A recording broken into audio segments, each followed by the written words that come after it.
Hello everyone, welcome back to another video.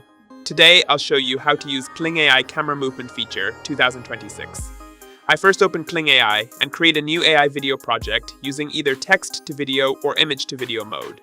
After uploading my reference image or entering a cinematic prompt, I open the camera control section where Kling AI allows me to apply advanced camera movements like pan, zoom, tilt, orbit, dolly, tracking shots, and cinematic motion paths.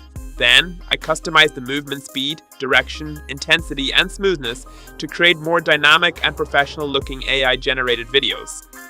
Once my camera animation settings are ready, I generate the scene and preview the final cinematic motion in real time. Kling AI makes it easy to create movie-style camera effects for anime videos, cinematic scenes, advertisements, social media content, and AI filmmaking projects directly from prompts.